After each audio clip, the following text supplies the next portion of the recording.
말씀 회개에 응답하시는 하나님이라는 제목으로 에스라 마지막 말씀 여러분들과 함께 살펴봅니다. 여러분, 군중의 힘은 대단합니다. 군중과 여론은 정치에 아주 큰 영향을 끼칩니다.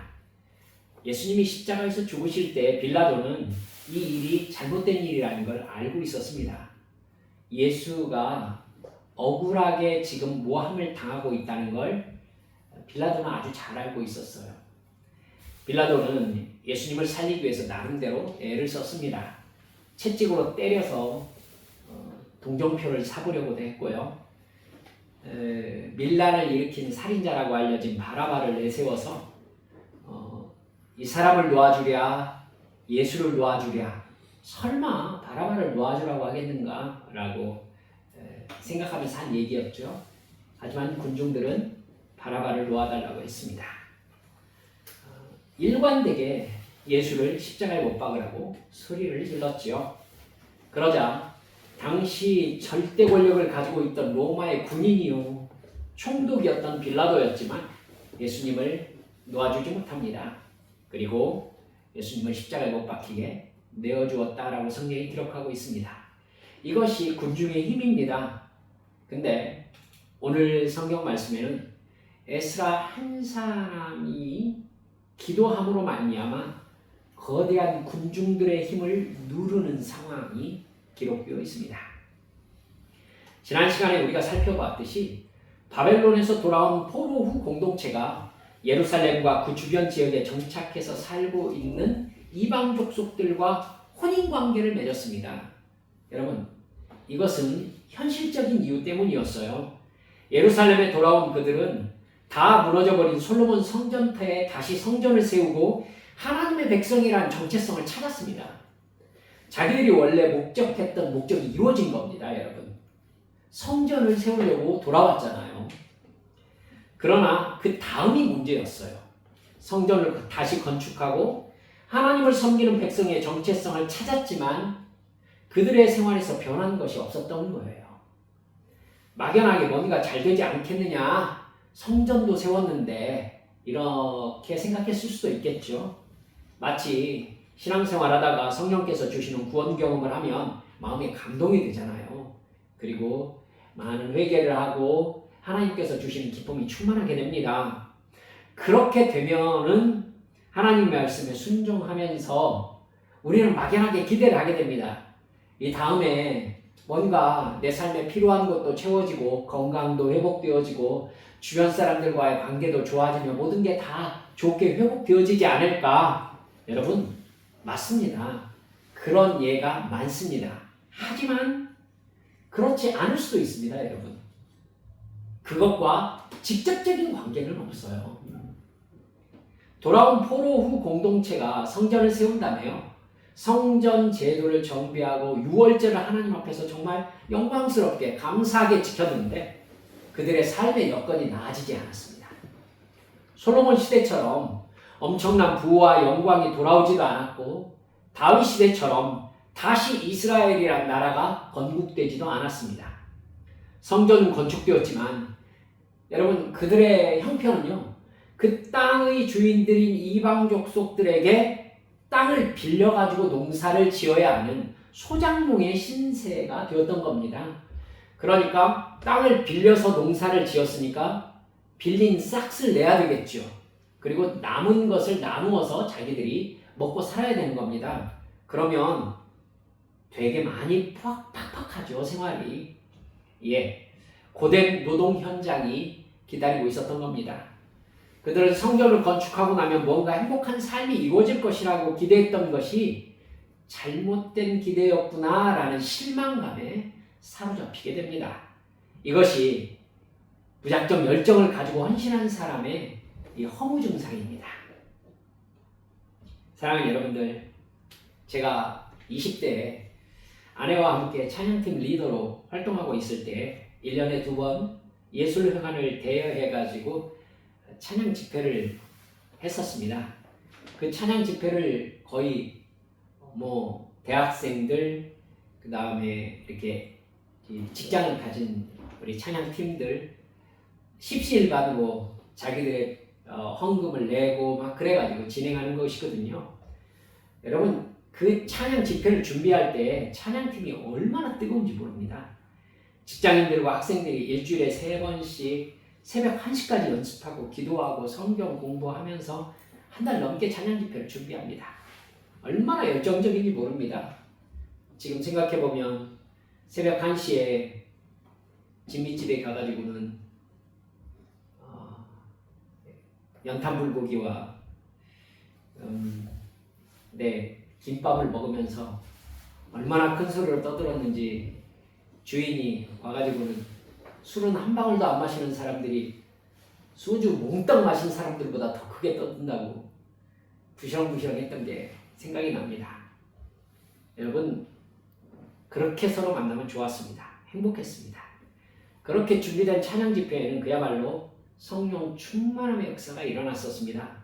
감동이 있고 회개가 있고 눈물이 있고 그리고 하나님 앞에 자기 모든 것을 쏟아놓고 부르짖는 기도의 부흥이 있었습니다. 집회가 끝나고 우리들 모두들 이제 끝나는 이게 하나님 앞에 마지막 기도를 드리면서 얼마나 눈물을 흘리며 하나님 앞에 기도했는지 모릅니다. 근데요, 여러분 문제는요, 늘 그 집회가 끝난 다음에 있습니다. 갑자기 찬양팀에게 목적 상실증이 찾아오는 겁니다. 즉, 그 다음에 뭘 어떻게 해야 되는지를 모르겠는 거예요. 모이는데 예전과 같은 영적 긴장감이 느껴지지 않습니다. 끝났으니까요. 그러다가 서로 불편한 일이 생기면요, 싸워요. 그리고 서로 투실거리다가 찬양팀 탈퇴한다는 얘기를 하게 됩니다. 그러다 대학생 팀원들은 자기 과 아이들과 함께 술을 마시면서 그야말로 평범한 대학생들의 일과와 즐기는 생활로 돌아갑니다. 직장 다니는 사람들은 이제 다른 생각하지 않고 다음 집회 연습 시작할 때까지 직장에만 다시 전념하는 상황이 벌어지는 거예요. 하나님이 주셨다는 사역이 끝나고 나니까요, 그동안 무시하고 지내던 먹고 사는 문제, 현실적인 문제가 엄청나게 큰 문제로 와 닿는 겁니다. 그래서 똑같은 세상 사람으로 돌아가는 겁니다. 신학대학 찬양팀과 함께 제가 여름과 겨울 교단 수련회를 정말 성령 충만한 집회로 감당한 후에도 비슷한 상황이 경험되더라고요. 이런 상황을 계속 경험하고 나니까 사탄이 이걸 노리고 있구나 라는 생각이 들더라고요. 하나님 앞에 예수의 깃발을 들고 막 사명으로 확 달려갈 때요, 사탄이 정면으로 막아서 가지고는 못하게 합니까? 절대 안 그래요. 절대 그러지 않습니다. 사탄은 그때 마음대로 하게 피해줍니다. 그리고 뒤를 노려요. 사탄의 뒤통수 치는 작전입니다. 다 하게 내버려둬요. 그리고 나서 각계격파를 하는 겁니다. 뒤에서 한 사람씩 유혹해요. 그래가지고 목적 상실증이 일어난 다음에 하나씩 실망해가지고 넘어지게 만드는 겁니다. 여러분, 이 문제 되게 쉽지 않습니다. 먹고 사는 현실적인 문제가 같이 얽혀있거든요. 제가 생활을 책임져 줄 수도 없는 거니까. 그래서 하나님만 믿고 집회가 끝난 후에 오히려 저는 더 강하게 기도하자고 하면서 기도 시간 늘리고 말씀 보면서 자기 관리를 하게 했었더랬습니다. 그렇게 해야 극복이 됩니다. 안 그러면 진짜 헐렁해져 가지고요, 그 다음에 집회하려고 하면은 완전히 처음부터 다시 시작해야 됩니다. 여러분, 돌아온 포로 후 공동체도요, 성전을 세우고 나서 이런 목표 상실증을 경험했던 거지요. 그들은 현실적인 문제를 해결해야 했습니다. 성전 건축하느라고 살피지 못했던 가정과 자기 앞날 생각을 하니까 가진 거라고는 아무것도 없는 그냥 자기 모습 그대로인 거예요. 그들은 인간적인 방법을 사용해서라도 돌아온 지역에서 자리를 잡아야 되겠다고 생각을 할 수밖에 없었습니다. 가장 쉽게 나름대로 자리를 잡는 방법이 무엇이었겠습니까?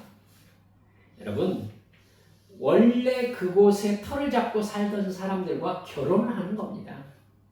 그러면 쉽게 그 사회 구성원 안으로 들어갈 수가 있잖아요. 이방 족속들이지만 이미 70년 이상 그곳에 토착민들이 되어 있으니까 여러분 경제력이 있는 겁니다. 그 사람들이.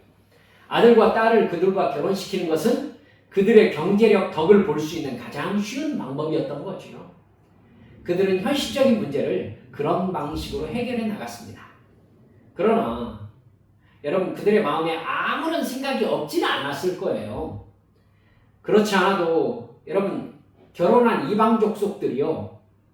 성경 읽어보시면 아시겠지만 놀랍게도 출애굽 2세대가 가나안 전쟁에서 다 멸절시키지 못했던 가나안 족속들의 후손들이었어요. 그들과 결혼하고 친척이 된다는 것은 여러분 그들의 전통 종교를 받아들인다는 뜻이 되는 겁니다. 받아들인다는 거예요. 처음에는 열정을 가지고 성전의 제사와 예배를 챙기다가 돈과 힘 앞에서 신앙이 시들해지니까, 즉 먹고 사는 문제 앞에서 정말 이거 장난이 아닌데? 성전 짓고 나서 이제 진짜 삶의 부담을 내가 몽땅 떠안아야 되는 상황인데 이 상황이 벌어지고 나니까 가나안 족속의 우상이 돌아온 포로 후 공동체에게 확 차고 들어온 것입니다. 여러분 성전 짓자고 확 달려들었을 때는 성전 짓게 사탄이 내버려 두는 거예요. 성전이 문제가 아니라 진짜 문제가 뭐죠? 그 사람들의 거룩하고 성결한 삶이 문제니까요. 그러니까 마귀는 여유가 있었던 겁니다. 성전 세우게 내버려 둔 겁니다. 그리고 나서 진짜 먹고 사는 문제 앞에 딱 도달하니까 성전으로 끝이 아니구나 라는 생각이 불현듯 확 든 겁니다. 야, 이거 하나님이 뭐 혜택을 줘가지고 먹고 사는 게 쉽게 되어지는 뭐 그런 기적 같은 건 일어나지 않는구나. 아하. 여러분 그래서 에스라 9장 1절 보실래요? 여러분 보실 수 있을 겁니다. 돌아온 포로 후 공동체가 여러분 결혼 관계를 맺은 민족들이 나옵니다. 가나안 사람들과 헷 사람들과 브리스 사람들과 여부스 사람들과 암몬 사람들과 모압 사람들과 애굽 사람들과 아모리 사람들의 가증한 일을 행했다 이렇게 나옵니다. 여러분 이 사람들 가나안 7족속의 이름들이죠. 여러분 이 사람들이 가장 많이 섬겼던 종교가 대표적으로 어떤 종교였습니다? 어떤 종교였습니까? 바알 종교였어요. 바알 종교. 바알 종교의 대표적인 특징이 무엇입니까? 성적 타락이에요. 그래서 하나님께서는 레위기에서요 여러 차례 뭐라고 하셨느냐면은 가나안 족속들이 성적 타락으로 말미암아 이 땅을 더럽혔다라고 말씀하셨어요. 더러워진 이 땅이라고 말씀하셨거든요. 그렇기 때문에 그들을 모두 다 멸절시켜라고 하나님께서 말씀하셨어요. 이게 잔인한 게 아니에요. 죄에 대한 심판인 거라고요. 여러분 그러니까 그들의 가증한 일을 돌아온 포로 후 공동체가 했다는 얘기는 바알 숭배와 우상 숭배가 돌아온 포로 후 공동체에게 따라붙었고 여러분 그 종교에 포함된 가증한 일들, 즉 성적 타락이 포함되어 있는 우상 숭배 의식이 그들에게 행해지기 시작했다는 얘기가 되는 것입니다. 가증하다는 단어가요 히브리어 타브입니다. 타브. 몹시 싫어하다, 구역질나게 혐오하다, 지독하게 미워하다 이런 뜻입니다. 가증하다. 일관되게 우상 숭배와 성적 타락에 사용된 단어입니다. 하나님이 가장 싫어하는 행동을 나타낼 때 성경은 가증하다라는 단어를 사용했어요. 그래서 가증한 무리들을 하나님이 멸하셨다와 연결이 자꾸 되어서 나타나는 것입니다.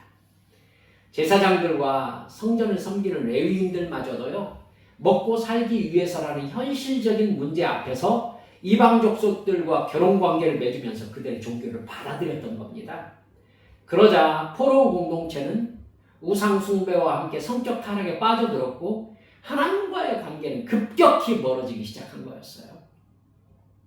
그 모습을 제사장 에스라가 2차 돌아온 포로들과 함께 돌아와서 발견한 겁니다.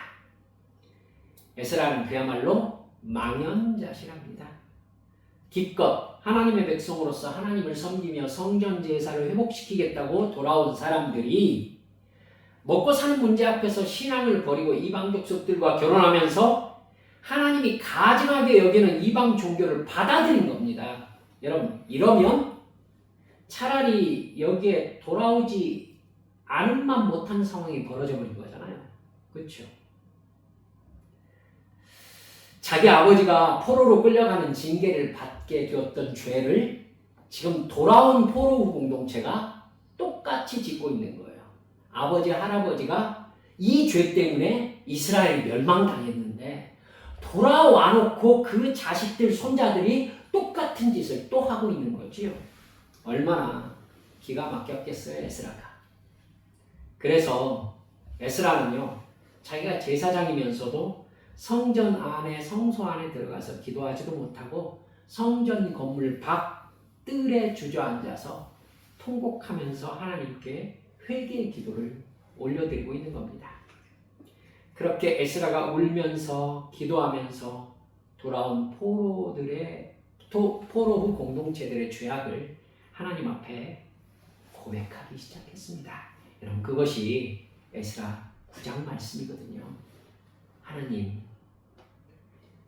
하나님의 징계로 말미암아 멸망당해놓고 그 후손들로서 하나님의 성전을 세우겠다고 돌아온 우리들이 똑같은 죄를 지었으니 하나님께서 우리들을 다시 멸망시킨다 하신들 우리가 하나님 앞에 무슨 말씀을 드릴 수 있겠습니까?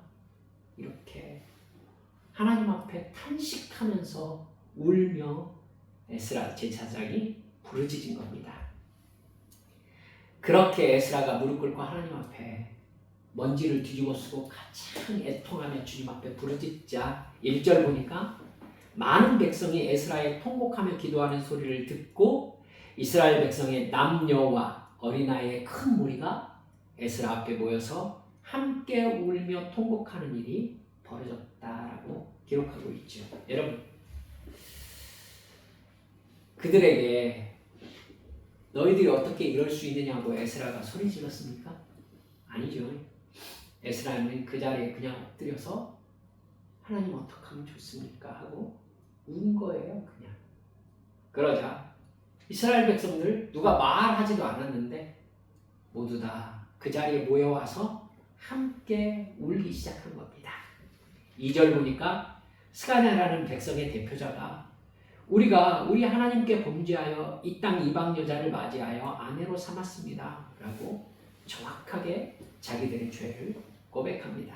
틀림없이 이 사람들이 다 말로 적지 않았지만 그리함으로 말미암아 우리가 우상 숭배에 빠져서 하나님의 가증히 여기시는 짓을 행했습니다. 라는 회개의 고백이 있었을 것입니다. 그 후에 돌아온 포로 공동체는요, 결혼한 이방 여인들과 헤어지기로 결단합니다. 여러분, 어떻게 그렇게까지 할 수 있습니까? 자식과 아내를 버리란 말입니까? 그래야 될 필요가 있을 정도의 극심한 타락이, 즉 가증하다라는 단어 속에 포함되어 있다는 걸 여러분 짐작하셔야 됩니다. 여러분, 그들과 결혼한 이방 족속의 아내들이 여호와 하나님께 돌아오지도 않았고 오히려 이스라엘 돌아온 포로 공동체를 타락시켜서 우상 숭배의 가증한 짓을 행하게 만들었다는 것을 여러분 기억하셔야 해요. 그래서 그 여인들과 헤어지고 자식들까지 모두 내보내기로 결단한 겁니다. 이것은 민족적 회개와 정결 운동이었습니다. 하나님의 진노를 깨달았던 거죠. 그 일에 에스라가 앞장섰고요. 에스라는 우리가 읽은 에스라 10장 마지막 장을요, 이방 여인과 결혼한 제사장과 레위 사람들의 명단을 쭉 적는 것으로 마무리하고 있습니다. 여러분, 우리는요, 첫째로 하나님께 엎드리는 일, 회개하는 일이 문제 해결의 첫걸음이라는 것을 잊지 말아주셨으면 좋겠습니다. 여러분, 이렇게 생각해보면 어떠세요? 돌아온 포로 공동체가 이렇게 말할 수도 있습니다. 그럼 우리가 어떻게 하는 말입니까? 성전을 짓고 하나님께 제사 드리는 의식을 회복했는데도 우리 삶에는 아무런 변화가 일어나지 않았습니다. 그래서 우리끼리 살 길을 마련하다 보니까 그렇게 된 것입니다. 아니 그럼 성전 짓고 찢어지게 가난하게 살았어야 옳았단 말입니까? 이렇게 말한다면 뭐라고 할 수 있을까요? 현실의 문제 앞에서 하나님과의 관계가 삭제되고 시들해지는 것은 그들뿐 아니라 우리들도 우리 자신과 주변에서 경험하고 있는 일들입니다. 믿음이 없어서 그렇게 한 그들 앞에서 에스라는요, 그들의 잘못을 지적하기보다 그들의 죄를 자기의 죄로 하나님 앞에 고백하면서 엎드리고 회개했습니다. 그리고 이스라엘의 죄를 자기가 고백하면서 통곡했던 겁니다. 에스라가 저지른 죄도 아닌데도 불구하고 말입니다. 우리가 이대로 가면 또다시 멸망당해도 할 말이 없다면서 하나님께 용서의 은혜를 구했던 것이죠. 그러자 나름대로 합당한 이유 때문에 이방 족속들과 결혼했던 포로의 공동체가 진정으로 자기 죄를 시인하면서 함께 통곡하며 회개하는 민족적 정결운동이 벌어지기 시작한 겁니다. 이게 바로 여러분 하나님의 임재의 역사라는 걸 잊지 마시기 바랍니다. 문제는 따라서 합시다. 하나님께서 풀어야 풀립니다. 그렇습니다. 문제는요, 하나님이 풀어주셔야 풀립니다. 하나님께서 역사하셔야 진정으로 회개의 기도가 열려집니다. 우리도 문제를 해결해야 할 때 가장 먼저 하나님 앞에 엎드립시다. 내가 먼저 회개하면서 하나님의 도우심을 간구하는 것입니다. 그러면 하나님께서 관계 안에서 하나님의 뜻을 계시하십니다. 하나님이 이해시키시고 하나님이 회개의 마음을 허락해 주시는 거예요. 스가랴가 에스라의 회개 앞에 서서 자기도 자기의 죄를 회개하면서 우리들이 이런 죄를 저질렀습니다. 고백하지 않습니까? 하나님이 회복시켜 주십니다. 이게 바로 진정한 문제의 해결이라는 것을 명심합시다. 여러분, 다시 말씀드립니다. 하나님이 고치시면, 성령님이 임하시면 사람이 바뀝니다. 그 안에는요, 다른 어떤 방법으로도 사람은 바뀌지 않습니다. 일시적으로 바뀌는 반응을 일으킨 어떤 일이 있을 수 있어요. 그런데 그 일이 사라지면은요, 옛날 사람으로 그대로 돌아가는 것 여러분 경험하셨죠? 나도 그렇고요. 여러분 다른 사람들도 그렇습니다. 바뀐 것 같지만 바뀐 것 같을 뿐이에요. 다시 돌아갑니다. 그런데 진짜 성령 받아서 그 사람이 거듭나면 진짜 바뀝니다. 진짜 바뀝니다. 왜요? 사람이 바뀌었기 때문입니다. 할렐루야. 둘째, 하나님이 하나님으로 경배받으시는 자리에 하나님의 역사가 나타난다는 것을 기억하십시다. 다시요. 중요합니다. 하나님이 하나님으로 경배받으시는 자리에 하나님의 역사가 나타납니다. 그동안 이스라엘 백성들은 현실적인 문제로 하나님의 뜻을 따르지 못하는 이유를 댔어요. 하나님이 현실적인 문제를 해결해 줄 수 없습니까? 그렇습니까? 하나님은 광야에서 만나를 내려 먹이신 분이십니다.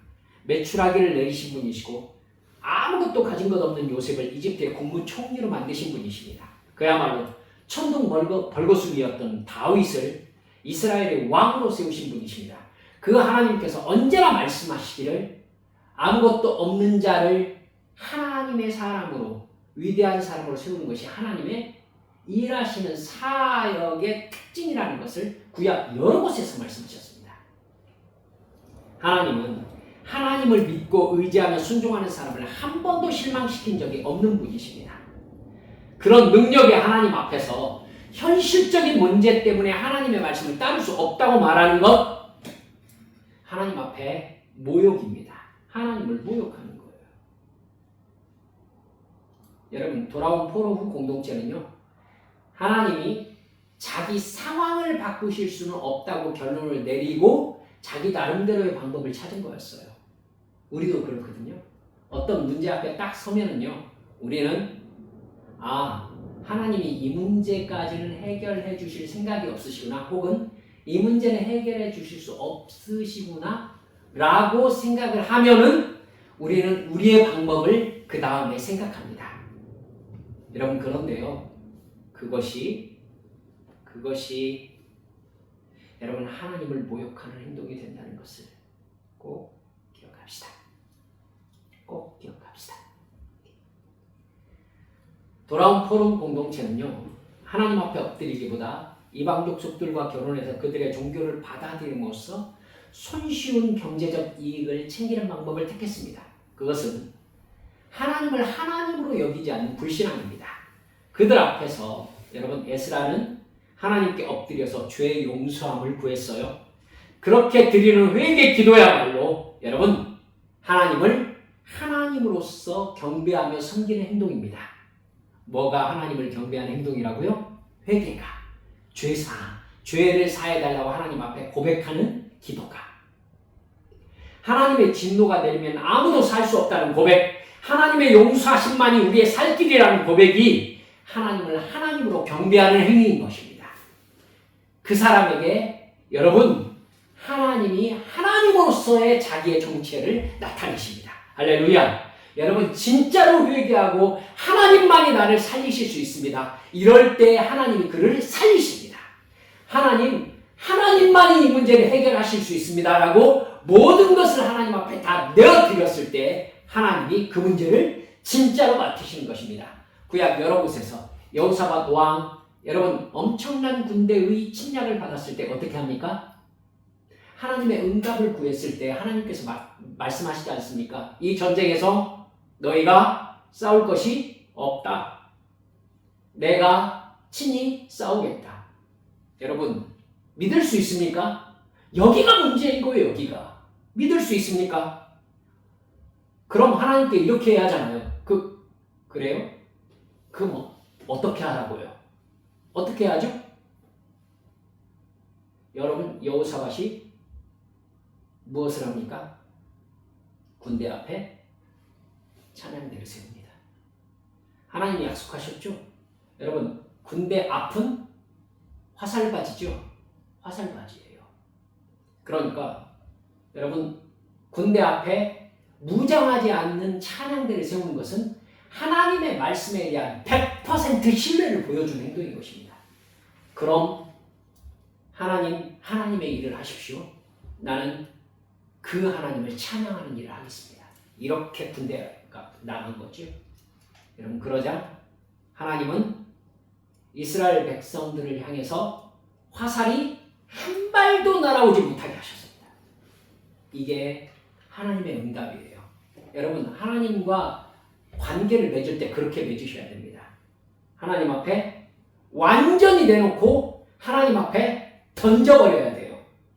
여러분 제가 학교 다닐 때 구약 교수님이 말씀해 주셨던 그 이미지가 제가 너무 강해가지고 잊을 수가 없거든요. 여러분 미국에서 흑인들 예배 드리는 거기 역동적인 경우가 많대요. 막 흑인들 하나님 앞에 예배 드릴 때 몸이 움직이고 일어서서 또 그들은 마음의 감동을 받으면 모자를 날리고 막 박수치고 일어나서 막 그렇게 예배를 드린다고 합니다. 그걸로 유명했던 목사님 한 분이 말씀드렸잖아요. 예배당 앞에 설교 시작하기 전에 풀장을 마련했고 물을 잔뜩 받아놨더라는 거예요. 설교는 진행되고 예배 순서는 진행되는데 앉아있는 성도들은 저 풀장이 뭔지 궁금해 미치겠는 거예요. 그냥 풀장에 온통 관심이 집중되어 있는 겁니다. 설교가 결론으로 나가면서 갑자기 목사님이 풀장에 한 발을 첨부 하고 들어가지고는 한 발을 빼고 물을 툭툭 차면서 여러분 예수를 이렇게 믿지 마시라고요. 한 발은 바깥으로 패고 물장난 하듯이 예수 믿지 마시라고요. 이러더니 갑자기 한 발을 풀장 안으로 처음 들어가더니 뒤로 팍 자빠지고 푹 들어가가지고 벌떡 일어나서 예수를 이렇게 믿어야 됩니다. 사람들이 일어나서 모자를 날리고 박수를 치고 눈물을 흘리면서 기도하고 찬양 일어나고 상상이 되시죠? 예수를 믿으려거든 그렇게 믿으라는 겁니다. 여러분 여호사밧이 그렇게 하나님께 반응하잖아요. 그렇죠? 내가 싸울 거야. 그래요? 그럼 저는 찬양할 것입니다. 무기를 들지도 않은 성가대가 매일 군대 앞에 서서 찬양하며 행진을 합니다. 여러분, 이게 믿음이에요. 이게 믿음이에요. 하나님을 하나님으로 보는 겁니다. 하나님이 응답하실 수밖에 없게 만드신 겁니다. 에스라가 그렇게 하나님을 회개로 경배하자 하나님은 그 자리에 하나님의 임재를 드러내십니다. 돌아온 포로온 공동체 전체가 자기들의 행동이 죄라는 것을 깨닫고 에스라와 함께 엎드려 회개하기 시작한 것입니다. 모두 떨면서 하나님의 진노를 진정으로 두려워하게 된 것입니다. 그리고 이방 여인과 결혼해서 이방 종교를 받아들였던 사람들이 이혼하기로 결단했습니다. 에스라가 그 일을 하게 할 수 있습니까? 그렇게 빡빡 우겼더라면 아마도 반발을 아마 피할 수가 없었을걸요. 에스라 한 사람이 하나님을 하나님으로 경배하자 하나님께서 그 자리에 하나님의 임재를 드러내신 것입니다. 그리고 그 임재 앞에 모든 사람들이 회개하며 함께 하나님 앞에 나오게 된 것입니다. 이게 성령의 역사죠. 하나님의 임재 앞에 그들의 현실적인 문제를 넘어서는 믿음을 소유하게 된 것이었습니다. 하나님을 하나님으로 경배하는 자리에 하나님께서 하나님의 존재를 드러내신 것입니다. 그러면 우리의 믿음이 현실의 문제를 뛰어넘는다는 것을 믿으시기 바랍니다. 불가능해 보이던 하나님의 말씀에 진정으로 순종할 수 있는 참된 믿음을, 참된 능력을 받게 되는 것입니다. 말씀을 마무리합니다.